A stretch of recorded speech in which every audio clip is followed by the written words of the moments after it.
Today, I say something at the beginning of the show. This is ChillPoint.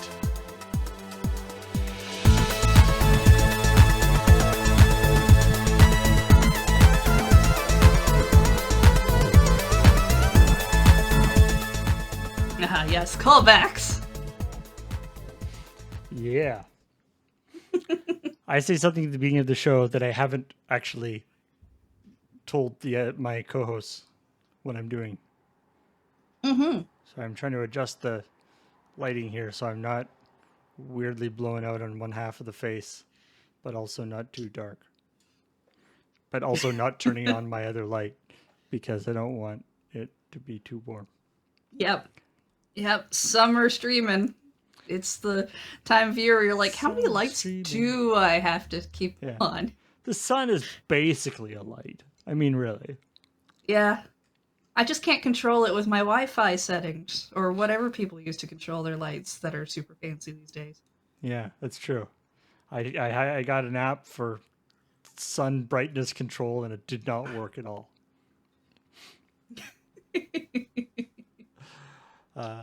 Hey everybody, how's it going? Welcome to ChillPoint. It's just Heather and I today. The pH balance. Beige is off doing super secret filming things. The question is Beige more dangerous when you can't see him? I think he might be more dangerous when you can, because that's more likely when the beach drops might happen. So, welcome to ChillPoint, the show where we talk about the week's video game news and also talk about CheckPoint, the video game news show that we do on YouTube every Thursday. And so, yeah, there's often we want to give you a little more background info to some of the stories and also talk about some of the stories that we didn't get a chance to talk about during the actual CheckPoint. So, and then this week, obviously Graham did an update on the Blizzard Activision, Blizzact. Whatever you want to call it, story. Although I feel it's important for the story to always be talking about them as like Activision Blizzard and stuff. Yeah. I think because in a news context, that makes more sense to do. Well, but just like I always talking about them about the naming both the companies in whatever way, because they seem, especially Activision, we talked about this last week, does seem interested in like saying, like explicitly saying like Blizzard when they were doing their apology letter or whatever. And it should be clear that it is, in fact, both companies. I mean, the companies are inexorably linked at this point. They've been together for quite many years now. Yeah, you can try and parse this all the way you want. I've seen people trying to say, well, if this stuff happened back in this time period, then it was this company and this whatever then, and like as if it stopped happening at a certain point, and like if it stopped happening at a certain point, I don't think there would have been a walkout. But also, they are one company now, and they have to deal with it together now as one company. Yeah. Regardless of who did what when. So, so so there haven't really been any new, I guess, allegations that have come out, and of course the lawsuit has sort of been filed, but they haven't. This is one of these things where it's going to be a long time before, as things sort of court proceedings take a while, trundle through the court systems. It was 2008 that they merged, by the way, so it was a while ago. But anyway, so but the sort of additional piece of information that has come out now is Bobby Kotick posted his sort of open letter, sort of as an apology for the previous letter that was sent that was very bad. And his apology and his letter was like more what you would expect in the sense, like, in Mm. the video, Oh, Beige you went to didn't like sleep. what I said the first time. Well, then I will say the different words now that other people Like prefer. there's a lot of reporting on the first uh response from Activision because it was so unusual that they were actually like kind of going kind of doubling down, not doubling down, but like they were really going hard against the government on this, uh and that was a strategy that clearly they decided was not working for them. So they've gone back to what you would expect a big company like this would do, which is sort of like, we're very sorry. This is a bad culture. Uh, we are gonna make sure to redouble our efforts to do all this stuff. And specifically mentioning that they're going to be using this law firm Wilmer Hale to do a full analysis of their whatever Hmm. diversity and inclusion initiatives to make sure it's all good. And that's probably true. They And probably will use them. and the addition of this law firm may also be why this open letter is a lot more like what you would expect, because the law firm is like, okay, guys, this is what you got to do: bite the bullet, write this thing, pretend it's from Bobby Kotick. And then and so yeah, but of course, when you look into this this company, Wilmer Hale, it's fascinating to look at the website because it's a law firm that specifically deals with large corporate clients. Hmm. And so it's amazing to see, like, on their website, the kinds of services that they offer, kinds of things that big corporate clients would want. And really you don't often see people sort of advertising themselves in that way, being like, oh, you're just saying, like, you know we have a lot of experience in what was it, aggressively litigating against allegations, and like the things that are Hmm. like not that if you were a big company wanting to quash rumors is exactly what you would want, but it's sort of not intended for the public to be looking at. Like, Well, I'm sure their like brochure that Wilmer Hale like shows to visitors or whatever doesn't emphasize that particular aspect of their, or well, the I union mean, avoidance aspect. I feel like it's more like we don't expect a person who's like, oh yeah, I need a lawyer firm to help me set up a union. I don't know if you really do or not, but if you did, It they're certainly not going to come helps. to us anyway. So it's not like we're handing out brochures to that part Yeah. of the audience. We're going to hand out brochures to people who um, are jerks, and that's like, I guess like the nicest claim I could probably make What? Yeah, you can towards people. sit there with their marketing. So who's our demographic? Jerks. Jerks, I think. People with a lot of money. People What with do a people lot with a of lot of money. money have happen? Well, they're real they're real jerks to a lot of people without money. We can deal with that. We don't. It's not like we want to take clients without money. So anyway, going through their Graham, grabbed a few little highlights of their website, but yeah, there's lots of stuff about like this, and I feel like there's been a lot of like TV shows about this kind of thing like in the last while. Um, like sort of Suits and like Flack. Is it called? I don't know. Anyway, there's it's sort of considered to be kind of like this like PR firm lawyer sort of helping your clients get away from these kind of things. Mm, mm, It's something that has been dramatized often. And I'm sure it's way less interesting in real life, but mm.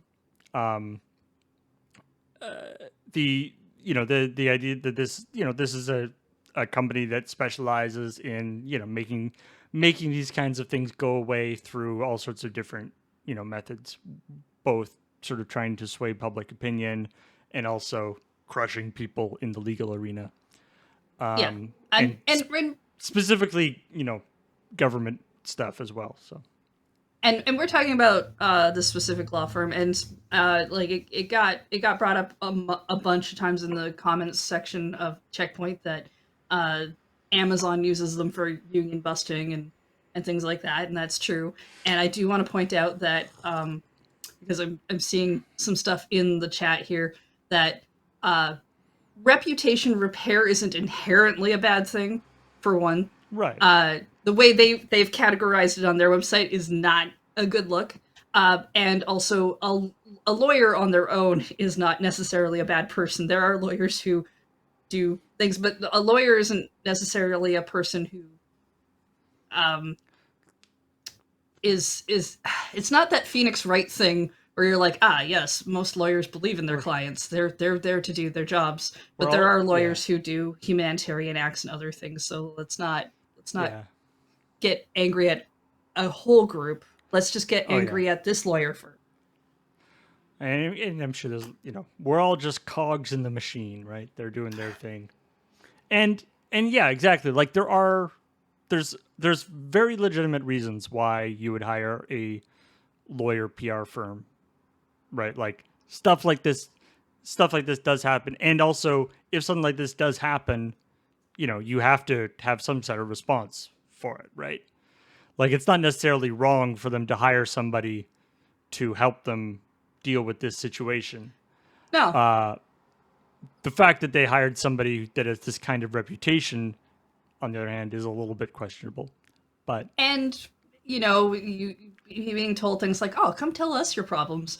Don't worry, we have someone who will make them go away. Is it's not the things you want to hear, right? It's that very almost like mobster thing you see on TV where it's like, ah, yes, we will make your problems go away, and it's like, no, no, I want you to fix the inherent cultural issue, and yeah, that's yeah. not an easy thing to fix. Like even uh, because a lot of companies will look at their culture problems and they'll be like, okay, well, what people can we just kind of dismantle maybe and like do whatever, and it's like that's not as easy to do. Like cultural problems within a company tend to get very entrenched, and other people, even if they don't feel like they're participating, are might be on a micro level. And it can be sort of self-perpetuating too, right? It can be, Mm-hmm. and it can continue after, you know, the person who's perceived as being sort of the instigator of it is fired or leaves. Mm-hmm. Their impact can have lasting repercussions. So it's a tough one. And I mean, I'm sure we will be continuing to follow and update you on this story as interesting things happen. Maybe not every week, but uh, I'm sure this is going to be one of those things that goes dormant for a while, and then there'll be Mm-hmm. like a spike of news at some other point. I did read one comment that someone was just like, I don't see what the point of them doing a walkout is, because it's like it's not going to change anything. It's going to slow down the business for a day. And I'm like, yeah, walkouts. It's like boycotting a product. It generally doesn't stop the product from being sold, but in this case, it's generally meant to be a we're pointing stuff out. We're showing how many people have this issue, or we're gaining interest from other sources, And or it's a PR thing, right? Like yeah. it's a thing that show a lot of people, including us, have reported on the fact that there is a walkout, and that also it also shows that it's not sort of an isolated thing, that it's something that the entire or the majority of the workforce sort of Hmm. is in agreement on, and which is, I think, a powerful message, that it's not, because you do get sometimes these things will be like, somebody will come forward with allegations, and then a bunch of people will be like, I don't know what's going on, like that never happened, that like we never saw anything like that happening around here. That is not what is happening. at Activision. Hmm.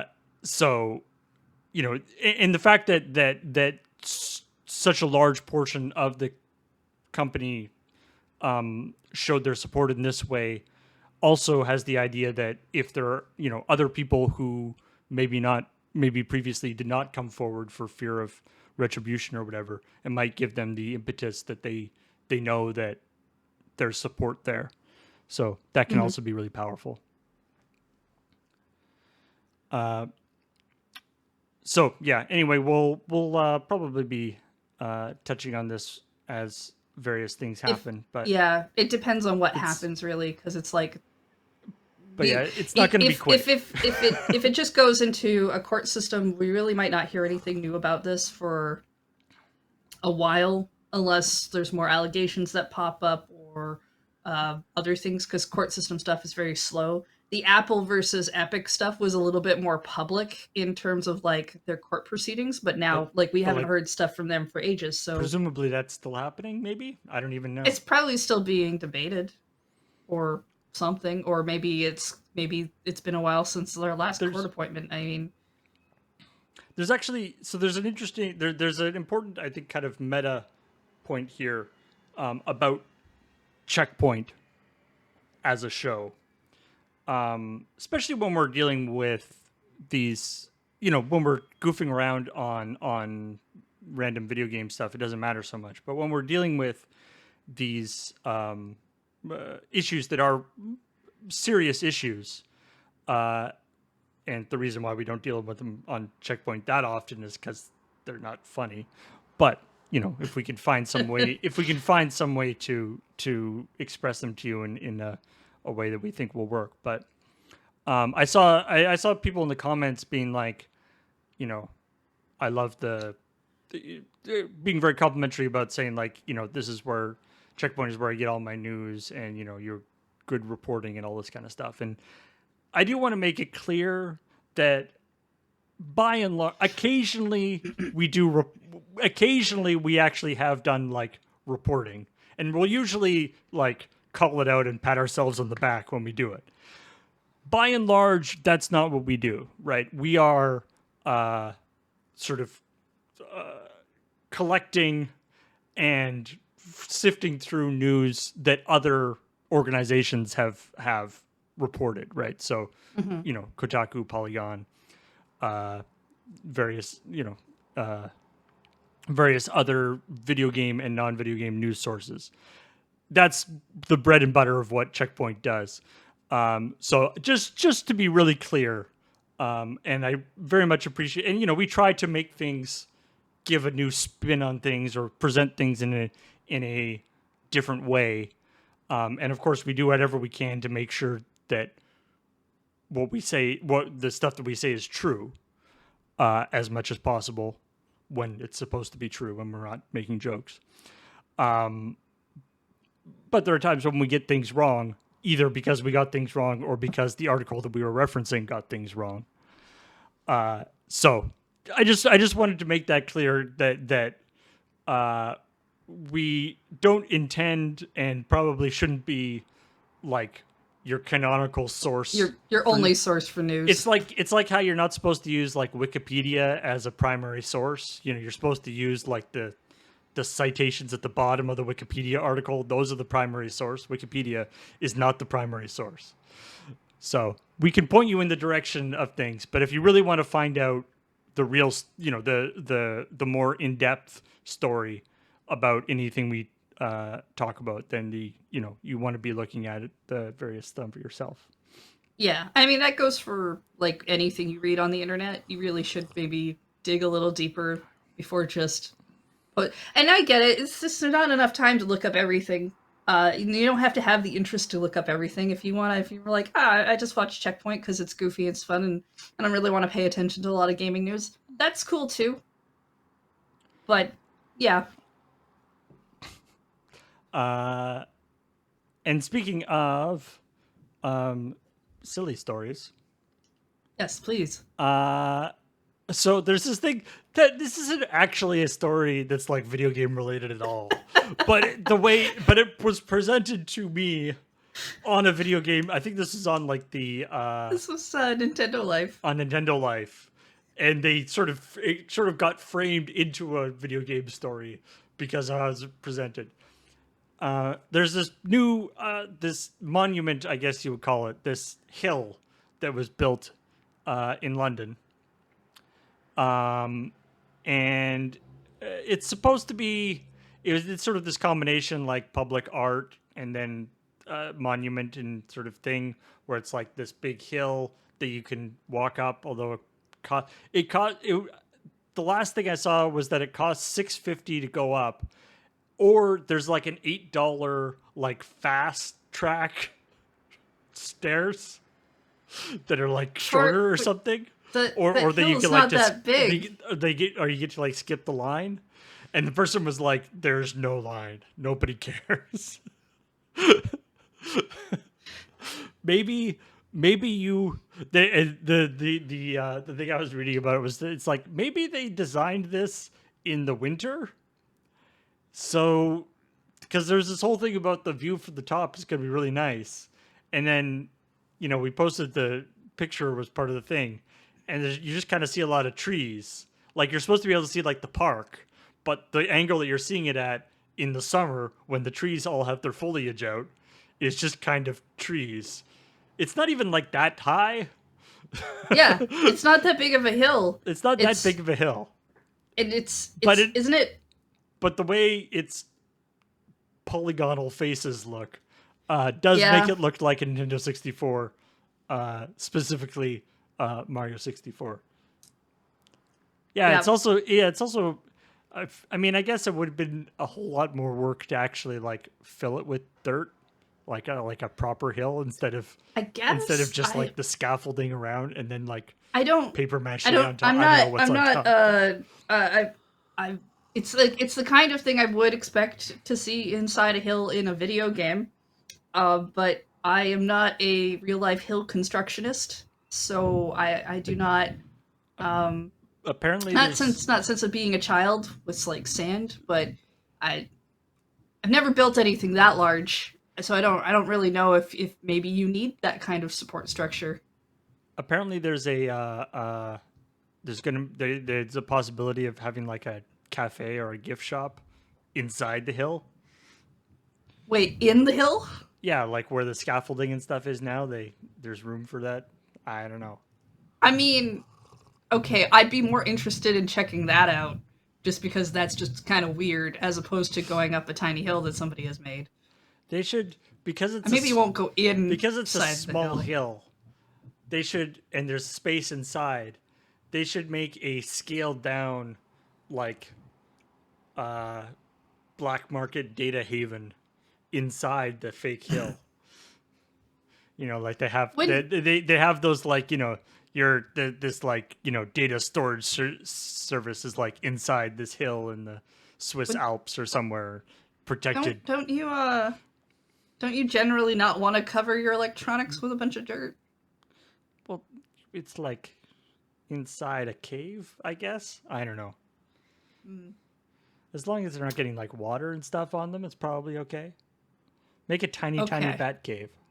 We found a way to make your hill more profitable. Yeah.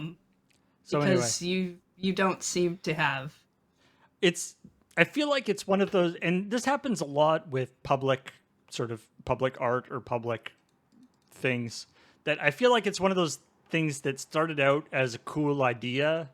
Maybe the original vision for it was going to be this like big hill, and then as it went through revisions and more people got in and they actually got things priced out, and you know requirements in terms of like the maximum height and the zoning and all these things affected it and gradually shrunk the hill and compromised the project and compromised the project until they're It like, it well, might not have this is what we got.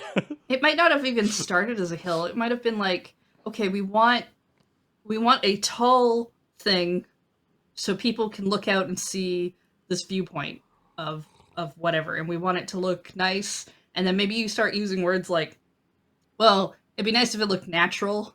Yeah. And they're like, well, we could build a hill, But we don't want to make it too natural because we don't want people to think we just like put a pile of dirt there. Okay, well, then we'll give it some angles and stuff because no hill comes out like that, right? Like, I think it was supposed to be, at least the renderings and stuff. It's supposed to be a lot like greener too. It's not supposed to be like right now. It kind of looks like a.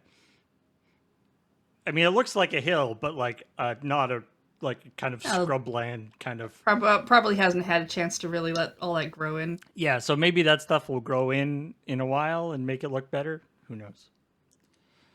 I don't know. And then there's two stories we had about licensed cars. So what I like about it's both of these stories I feel have the same problem, or both of these promotions have the same problem. Is they're both adding licensed cars to a video game but the video game doesn't support or allow the thing that the car is known for to happen, right? So like they're adding the James Bond car to Rocket League, but you don't get any of the James Bond stuff. Well, and specifically the 63 Aston Martin. Right. So like Right. it's just an Aston Martin. Like it's not a James Bond Aston Martin. It's just an Aston Martin. The James Bondness of the car is all the gadgets and stuff. Like this is just a normal Aston Martin car. Yeah. I feel like it's Rocket League though. I don't know that I'm like, not sure Like it's a nice looking car. If no your question. demographic when you're doing PR for Rocket League is like, oh man, check out the cool Aston Martin you can get. So much as it's like, hey, you guys know what James Bond is, right? People are into that still. Yeah. Yeah, we have one of his cars because let's face it, James Bond has a different car every movie. And then you could put a top hat on it. Like the stuff in Rocket League is like super goofy too, right? Like real world cars don't even really fit in with the aesthetic in a lot of ways.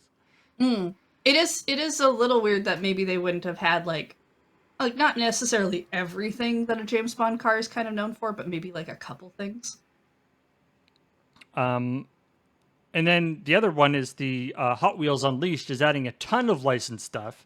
We got Kit from Knight Rider. We got the Teenage Mutant Ninja Turtles Paddy Wagon. We got the DeLorean from Back to the Future. And again, it's like the DeLorean from Back to the Future, the time machine from Back to the Future. The cool thing about it is it's a time machine. Yeah. Without that, well, it's just a DeLorean. The doors, I mean, it's got the glowing doors are kind of neat. That's the DeLorean part, though. Oh, that's fair. I mean, it's got like the big engines on the back, I guess, but it's like, and like the, and like Kit is just a regular car, too. Yeah, I'm just without the like all the cool things about all these things are not the driving part. I feel just like kind of Knight Rider. Wow, I never even saw Knight Rider, but I know the name. Yeah, didn't it used to be a radio play? No. Was it a radio show and then they made it into a TV show? I don't think so. I mean, who knows? Maybe it's the one with David Hasselhoff in the car. But Knight Rider. It's like Beej talks about in the story. Like the demographic that they're trying to hit with this is kind of all over the place. Like Hot Wheels themselves are like the group of people who like played with Hot Wheels as kids is quite a wide range, right? I mean, Hot Wheels have been around for a long time. And Beej was talking about the Teenage Mutant Ninja Turtles pizza wagon or party wagon. But 1982. Ugh, that's old.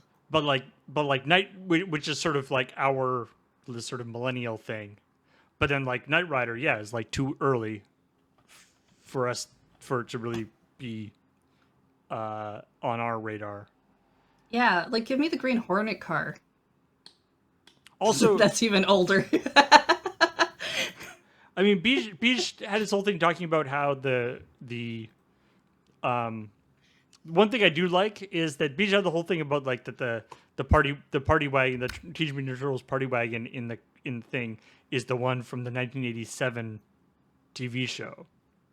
Yeah, I But think it's the more iconic one, isn't it? I would think so. But actually, what I like about it though is if you look at I think it's not even the version of that's in the game is not even the party wagon from the TV show. It's a representation of the party wagon from the TV show toy.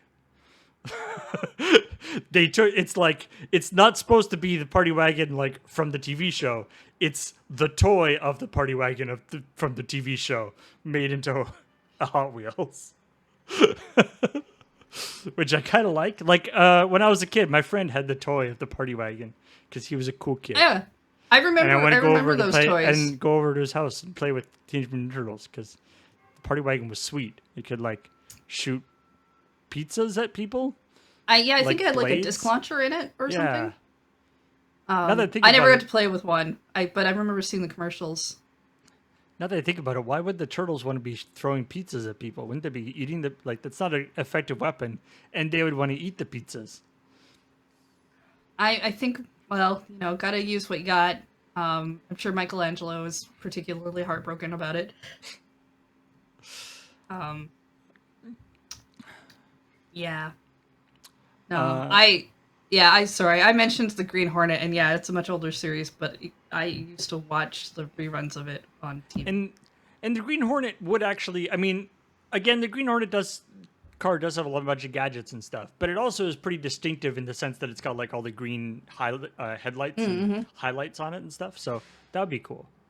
I just think it'd be neat. I liked those kinds of shows. It's like that older style of Batman guy running around with a mask on, being like, "Don't worry, we'll do the thing." Do do do. The oh right, chat reminds me it was manhole covers that they threw at people, not pizzas. Right. Okay, that makes more sense. Yeah. Like not really. In the sense of like, yes, of course they would. That's not that's so still not much good as like that makes more sense than pizza. within the But world. yeah, I do remember it kind of having a disc launcher thing. That would have been, yeah, if I'd been more friends with the cool kids in the guys section of class, I might have managed, but they probably wouldn't have let me touch it.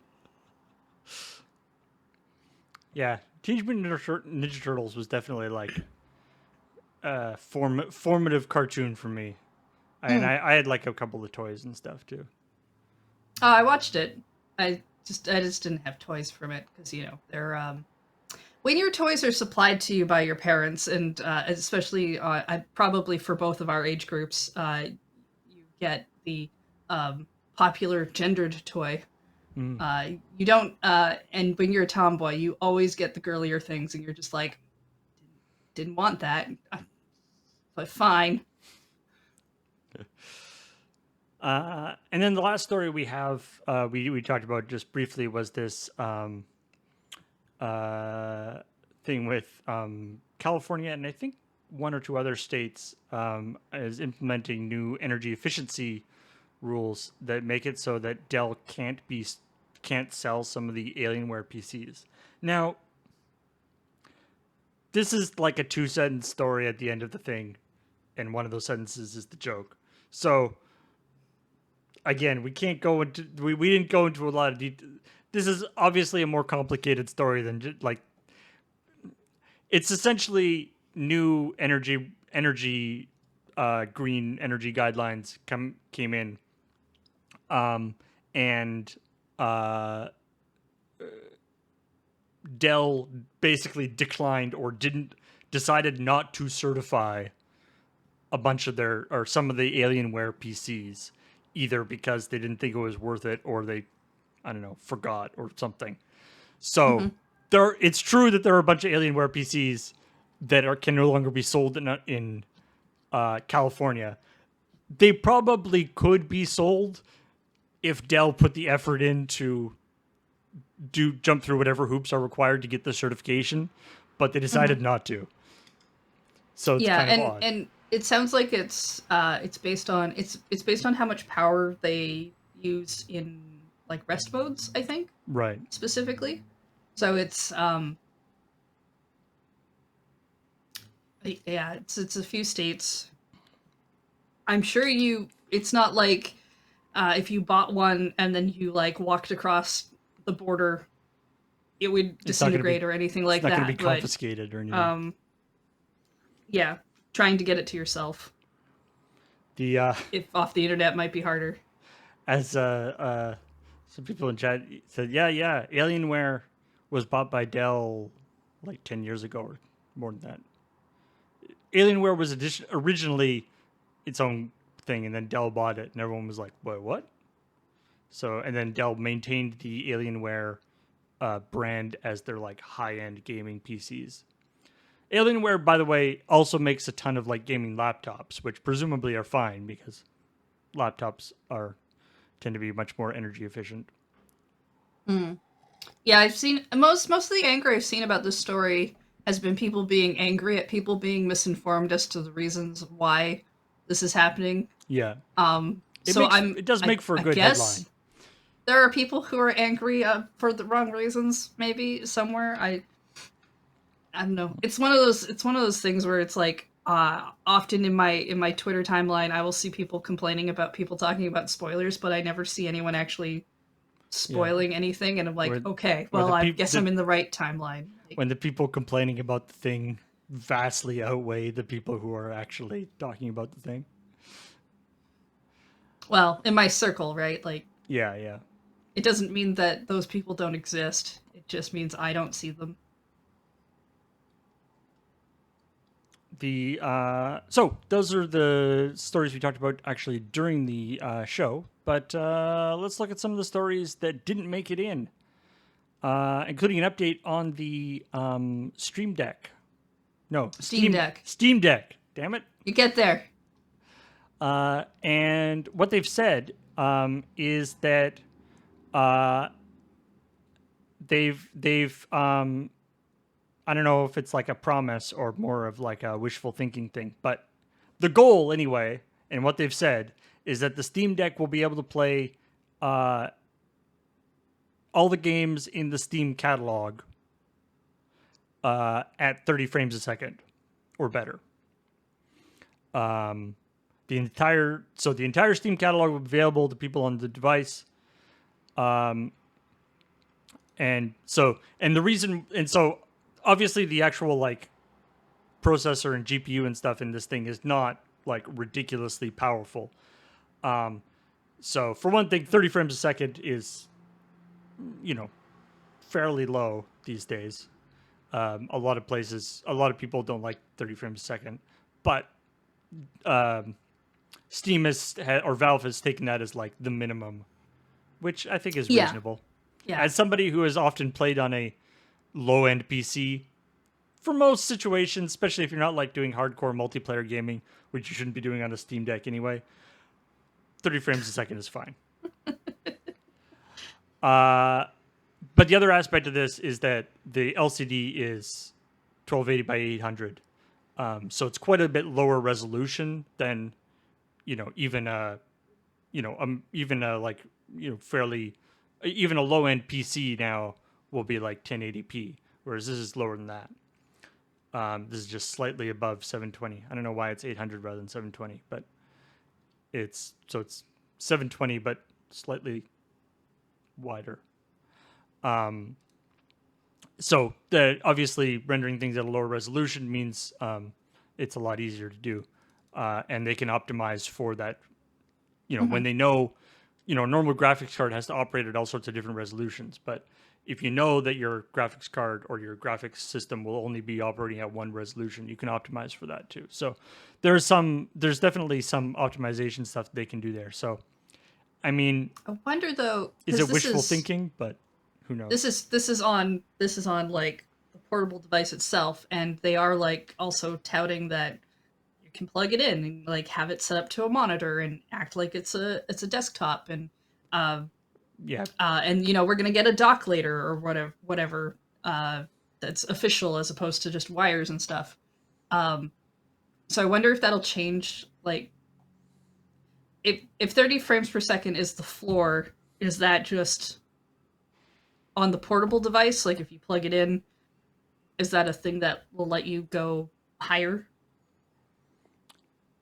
Yeah, maybe. I mean that. I mean they're. It would be neat if they do the thing that people were like hoping the Switch would do, which is that like the dock actually has some kind of stuff to boost it up. Mhm. I mean, a lot of Switch games have like a different resolution for handheld mode versus docked mode. Right, right. I think it's like 720 uh, undocked and 1080 docked for a lot of games, or lower depending on the game itself. Um, But so yeah, I mean, in having that 30 frame per second floor is not a bad thing. That like having that as a minimum is I a mean decent minimum to hit. yeah, I mean I get at least that's their target. They're saying um Valve developer Pierre Lou uh Graffias says that initial prototype for the Steam deck focused on older games in the catalog, and said there were games that came out last year that couldn't run very well on the previous prototypes. On the finalized version of the hardware, though, the company has achieved a level of performance that is required to run the latest generation of games without problems. The Hmm. entire Steam catalog is available to people who have this device. That's where we knew the product had to be to deliver the experience we were looking for. So that's optimistic, anyway. Hmm. And I mean, I agree. Like when you have a thing coming out like that, and you're like, ah, it can play games off your Steam catalog. At least when it comes out, you want it to be able to play everything When it potentially, right? As opposed to, and it's like if some stuff comes out later, it's like, that goes way harder on the system, and it can't really play. Like you can kind of understand that. like It'd be weird. I definitely won't be surprised if um, there's going to be end up being like a special badge on games for like Steam Deck compatible. That's not just like any game will run, but it's got whatever special controller Oh mappings yeah, and things. and I mean, I want to see that on game label stuff. I like that clarification when you have games that you can download, especially in a storefront where you could probably just buy them and not, and potentially maybe they wouldn't work one day. Hmm. Uh, have you played Dr. Mario World? Not in a long time, but yes. I did play it for a little while until it did that thing that a lot of mobile gotcha games of this type do, where uh, eventually it just gets really hard and it kind of expects you to spend money in order to pass the level. But if you keep playing at it, eventually you might make it through that level. And then, yeah, I fall off about There's that. there's It was probably some okay. It's metaphor not the for Dr. Mario people want because everything floats to the top, and that's a really weird thing that you got it's to get used it's to. yeah, it's like reverse Dr. Mario. Yeah, but it It's was it was okay. there's probably some sort of metaphor for the healthcare system that as you play you start having I to pay more money. I remember when it came out, there were a bunch of people who said it was incredibly boring, and it seems fine to me. It works like any other gotcha kind of game I've ever played, and those are okay. And if you're bored by them, then sure. But it's just another one. I think you're more disappointed in it not being Dr. Mario, and that's fair. Um, Also, apparently, the I would have loved they added like there's not just Mario and Luigi. There's all different doctors, including Princess Peach, Bowser, Mhm. Yoshi, Bowser Jr., and then they've added more doctors over time, Mhm. including Baby Wario and a tower of three Goombas wearing a lab Yeah. coat. See, and if nothing else, we've out of this game, we've been given the imagery of three Goombas in a lab coat, uh, and that I think is a cool image to have. I hope, because stacked Goombas were a thing in Mario Odyssey. I'm Right. kind of hoping that maybe now stacked Goombas in, if they ever do like a sequel, maybe they get to wear coats now. Like that would be fun. I hope it's just like Doctor Pile of Goombas. Uh, so that's all great, and it's also going away. Yep. Because it's an online game. Well, not technically an online game, but it's an online services game. So it launched in 2019, and November 1st at 6 a.m. UTC, they will be turning off the game because it's an online services thing. They're gonna turn it off, and it will no longer be able to be played at all. Yeah, which is probably a little weird because I think this might be the only Nintendo mobile game that's been uh shut down outside of like maybe Mitomo, which Yeah, was kind of less a game and more of a weird communications app. but it would be like if they did that the 25th anniversary thing with the 3D Mario collection, 3D Mario All Stars. If it wasn't just that they weren't selling it, but it actually just like stopped working. Mm, Like, yeah. so yeah, you'll have to go back to your original Game Boy cartridge and go play that version of Dr. Mario, which still Or works. if you still have a copy of Brain Age for the DS, there was kind of like a Dr. Mario alike in the, I think in the first one. Um, at least since they made this announcement, they're like no more purchases can be made. I mean, Um, yeah, I would hope so. I think the weirder thing is the thing at the end of the article that says players will be able to review their history with the game in Dr. Mario World Memories, a webpage that will launch after Dr. Mario World is terminated. And like, I Dr. I'm Mario kind of World curious Memories. as to what that looks like, but also why? So you can Why? track Like, how many people were saved by your tell me how many things that I got out of the gotcha system. how many Will it viruses you killed. uh, lord over me how much money I spent? Which, by the way, I didn't spend any money on this game because I don't really spend money on gotcha games. That in that path will lead Heather to being very unhappy at some point. So I think I don't know if I guess it didn't actually. I don't think it actually made it into the episode, but Graham has been talking a lot about the Olympics lately, Mm-hmm. and the Olympics obviously are going on right now, and they're you can access them, and us here in Canada we can actually access all the different sports on CBC's website. They have direct feeds of all the different sports and stuff, which is kind of fun. But anyway, there's this article that I was reading about, and I didn't actually see the opening ceremonies for the Olympics. Nah. I wasn't really paying that close attention, but apparently they weren't that bad.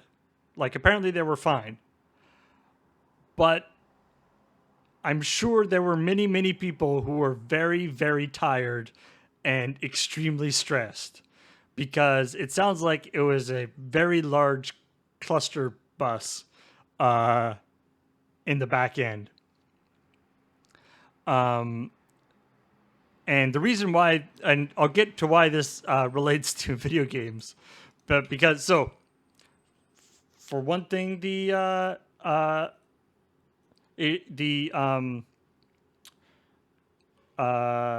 original composer for the music 4 days before the thing was forced to resign because he had made statements that boasted about bullying people with disabilities. Yeah, that's a The weird. guy that was in charge of the show director was dismissed after discovering he was ridiculing the Holocaust, and like he had made statements in the past ridiculing the Holocaust. This has happened like a couple days before the event. They got rid of they had to fire their composer and the director. I don't.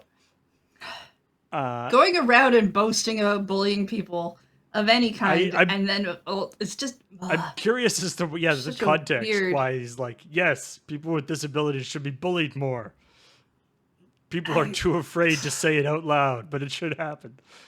it's so. The And then of course, there's even without that, there's been a lot of controversy in Japan about whether the Olympics should be happening there at all with COVID and stuff, uh, Yeah. and so sort of public opinion about the Olympics has been not super positive in a lot of ways, which then in turn means that a bunch of companies that were like super gung ho on being involved in the Olympics and have been involved in lots of previous Olympics are kind of taking a step back, including Nintendo. Ha! I told you it would be involved in video games somehow. Yeah. Apparently, Lady Gaga was supposed to come out of Yeah. a warp pipe. Yeah, Nintendo was supposed to be a big part of the opening ceremonies. There's going to be themes from Zelda, Super Mario, Kirby, Pokemon. They were going to bring they were bringing like Lady Gaga and Naomi Watanabe coming out of warp pipes, like wearing like Nintendo gear. That was all planned and then stopped. So like I shudder to think, like, I guess the director's assistant or the like second director, whoever had to take over after Oh my after the director goodness. got Oh, being like, right. Oh. oh no. Oh, maybe they might have had some contingency plans though. Yeah, they must have had But some serious yeah, there's definitely going to be a running lot of running around. around. Um, this also means that potentially there's just an unused warp pipe somewhere. There's like a human-sized warp pipe around somewhere. Yeah. Yeah. I mean, there's got to be a few different warp pipes being made. If there's a warp pipe just sitting there, like depending on when they like pulled out, like it made it to the event, but they can't use it, and everybody else has been told they have to leave because they're definitely being jerks. Do you get to like at least take that warp pipe and go and hide in it for a little while and be like, okay, just need a little time to think. I, I feel like Lady Gaga could just like use that warp pipe in her next concert. Like, I feel like that would fit her aesthetic, and people would be just like, "Yeah, that fits." Lady Gaga coming out of a warp pipe. Yep, dressed as some sort of fancy Mario. Sure, yeah, that totally works. Um. So there is a new game coming out. Yeah, how do you pronounce this name? Maybe somebody in the chat can help. It's a direct. It's a game about the art of artist Enzo Cucci, CUCC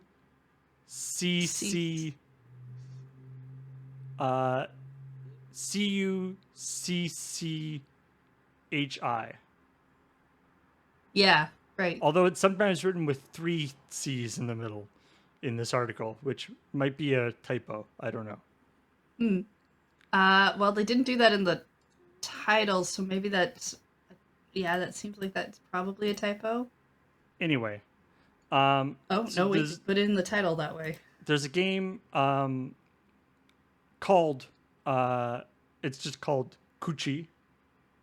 Oh, Cookie? no, the game's title has 3 C's in it, but the person's name has 2 C's in it in the middle. Oh, well, that's just confusing. That's okay. Cookie, people say. Enzo Cookie. Anyway, and that's what the name of the game is called Cookie, I guess. Or maybe it's called something different because there's the 3rd C in it. I don't know. 4th C. Anyway, it's essentially it is a archive of his art. He is a renowned artist, associated with movements such as neo-expressionism throughout his career. And his work has been presented in renowned galleries, including the Tate Gallery, the Louvre, and many others. And so they basically, instead of just putting up all the art for you to look at, they've basically taken all his art and put it into this like made a video game around it, where like there's 7 areas based on his work. You have to explore, avoid dangers, find hidden items, and then as you find items, you like unlock his paintings, like his high quality visuals of his artwork. So it's a little bit like I feel like it's like a a hidden object game or or like a visual novel, except what you're unlocking is not like the kissing scene with the boys. It's neo-impressionist artwork. I mean, it kind of looks like you're walking through the paintings, like in kind of a 3D weird thing based on the trailer. Yeah. So, just seemed like a neat idea. Okay, the trailer gets real weird. I need to stop watching it. Do you have a baby? Do you want to make look like a Pokemon? No. Maybe you should do that. Other people's babies. Yeah, people Maybe might come with and other people's permission. People might want to come and like catch your baby and put it into Pokemon Ball. Anyway, Pokemon has for a while had a special Japan-only baby or toddler brand called Monpoke, which is by itself awesome. And they just released their new collection, and it is, as you might guess, ridiculously adorable. There's like shoes that have little Pikachu faces on them. There's little Pikachu and Eevee like purses. There's like the little like baby hat with like the Eevee ears on it. Little Pikachu onesies.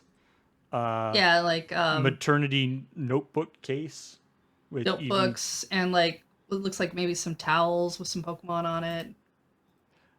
I do like it looks like it's like there are the sort of like onesies and stuff, but there's also stuff that's just kind of like Pokemon like there's one thing that's just like a vest with here, I kind of like I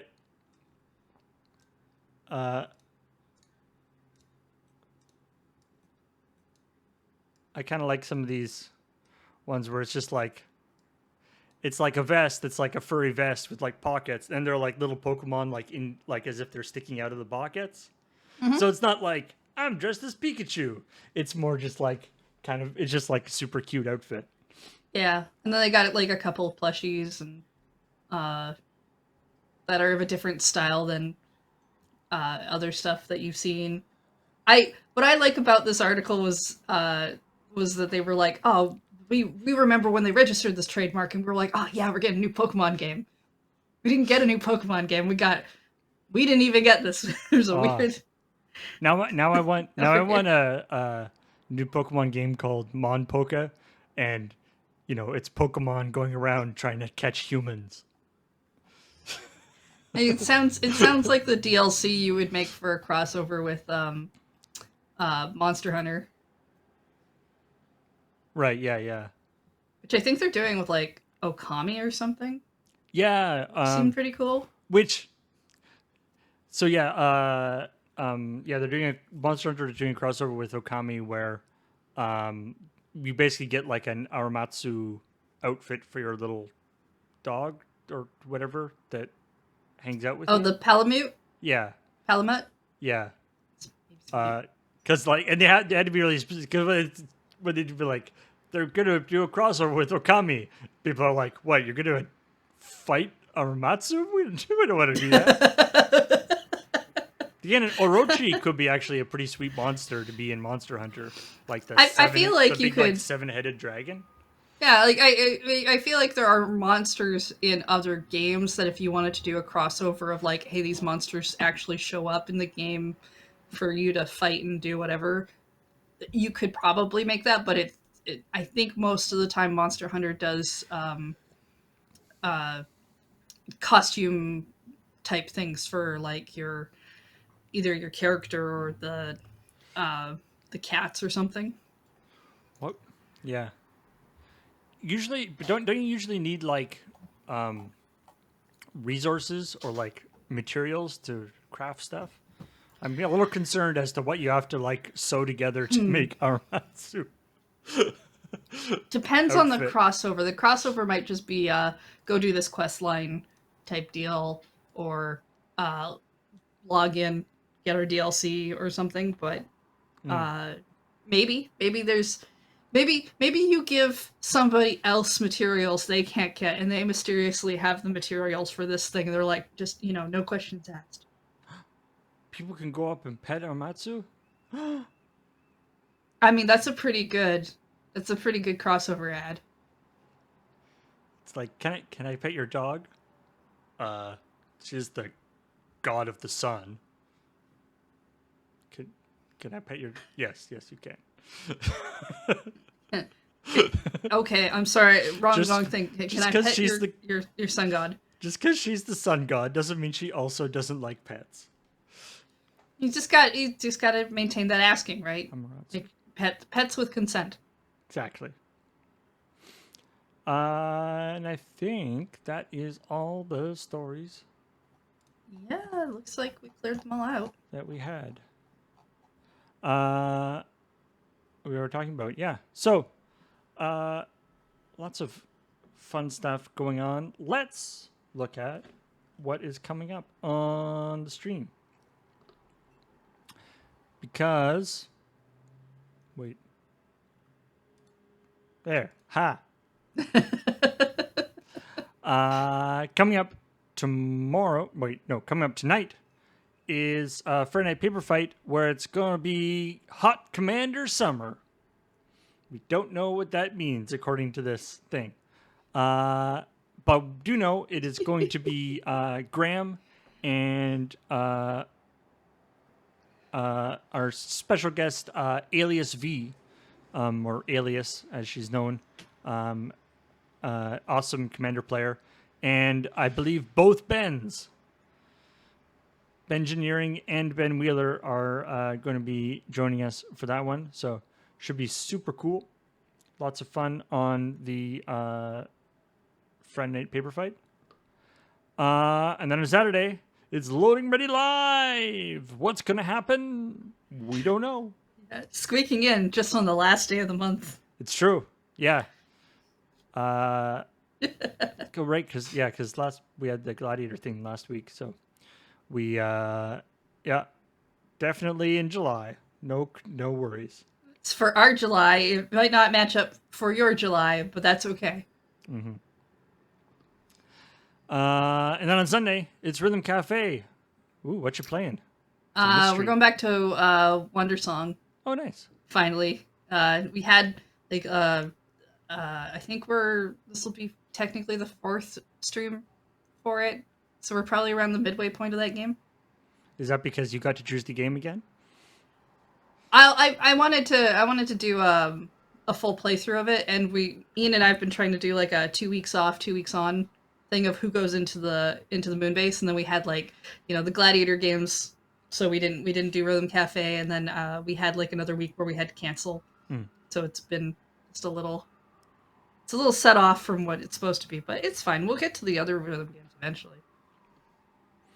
And then later on Sunday, Ben Wheeler is going to be playing Gwent, the card game from The Witcher, which, Cool. from what I understand, there is a card game in the game The Witcher called Gwent that you can play. There is also, excuse me, there is also a independent game of Gwent that you can play just straight. And I think over the years, the independent, like the actual standalone game of Gwent and the game that's in the game The Witcher has actually they've like migrated apart a little bit.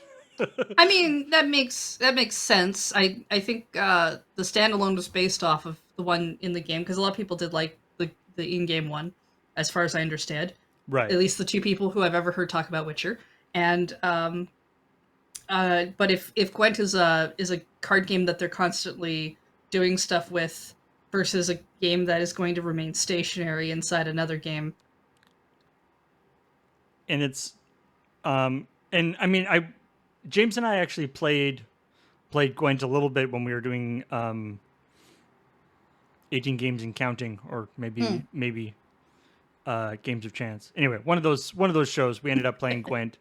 And I found it actually really interesting as a digital card game, just because it's very different. Like, like Hearthstone and a lot of these other games are, in a lot of ways, like in comparison to, they're different from Magic, but they're also in a lot of ways the same. Like, it's sort of like, okay, you're doing your mana differently, you're doing your creatures differently and stuff, but you can tell where it's coming from here. And a lot of these games were in fact designed by Magic pros who got fed up with Magic and are like, I'm gonna make a better game. And what I found interesting about Gwent is it's quite different than something like Magic. Like it's sort of has a whole different methodology of how to play and stuff. So that's kind of cool. And that's what Wheeler's going to be playing. And then on Monday, it's the Can't Draw Horses Club with Corey and somebody, probably, or somebody's, drawing horses, or maybe not drawing horses. No Friday Night Paper Fight, or not Friday Night, no Dice Friends. Dice Friends, yeah. It's Monday. Of course, there's no Friday Night Paper Fight on Monday. The Dice Friends is on a bit of a hiatus at the moment, but we have plans for what we'll be coming back with. We will let you know sometime. And then on Tuesday, we are back to Minecraft on 9 o'clock, Going Under on Talking Simulator, and although that might be, I know Adam is away, so that might be a different game. Because I think Ben and Adam want to play that one together. So, if you're looking for the horror nopes, it'll probably still be a horror game. Probably. Speaking of which, if you're looking for the horror nopes, you should check out the replay of our Phasmophobia stream on Wednesday. That would have been like two days ago now. Yeah, just that was Serge and Ben Wheeler and Nelson and Ben Ulmer, and there was a lot of scariness. Not a lot of actually successfully discovering ghosts, I gotta say. They're probably not the most successful ghost identifying squad. When Corey and I played with Serge and Ben weeks and weeks back, of whenever that was, because time is weird, we were really good at discovering the ghosts. We weren't maybe necessarily great at getting away with having discovered the ghosts. They found the ghost. It's more about figuring out what kind of ghost it was. They didn't do so well at. If you're a ghost hunter and you're going into a house that's very creepy and it turns out that there is no ghost, I don't know if you get paid. So it's gonna be one of those like, well, there was nothing there and everything's fine, it turns out, so we don't get paid kind of gigs. Of course, the problem is that even when the ghost is there, you get paid so little. It's such a bad job. Yeah. It's like, congratulations, you took a picture of a real live ghost. Here's $10. You And their risked your equipment life. is very expensive. Yeah, yeah. Really, like in especially when if you lose it, like it's yeah. The other great thing is that it's a game. I believe it's in early access still, or at least if not in early access, then it's at least in very active development. And so stuff has changed between when the last time I played it, Oh, I this time I bet. played it, and also stuff has changed between like some people gave advice in the chat, and some people would be like, "Oh, the monsters when the monsters attack, you can hold the doors closed now," and we're like, Yeah, "Oh, I that's great." remember. I And then we remember went to reading do that that, update. and then they went to do that, and then it was like, "Oh wait, no, you can't." They took that out. You can only hold Yeah. closet doors closed. Yeah, I remember reading. I remember reading like It's some like, update oh, notes. great, thanks. About that, and I was just like, wait, you mean the reason I was safe was because they couldn't open the doors, and now you're making it so they can open the doors? What? No. Uh, anyway, Yeah. all right. Thanks everybody for watching. Let's shout out to all the awesome people who subscribed during this stream. Starting with Saber Pilot to 21 months. Thank you very much. Nice. Affinity for Fun. Oh wow, 27 months. Nice. The more fun you have, the cheaper your spells are. That's great. The Passerby for 51 months. Thank you very much. Got Kusanagi got gifted by an anonymous gifter. Thank you. And Wild Peaks, gifted by Razyok. Thanks, all you awesome people. And thanks to Farabender, who snuck in with that 150 bits. There wouldn't have been any bits, but Farabender got our back, putting in that 150 bits. Thank you very much. Just under 2 hours. Yeah. We come back with the Friday Night Paper Fight, Commander style for summer. But until then, talk to you later. See ya. Bye.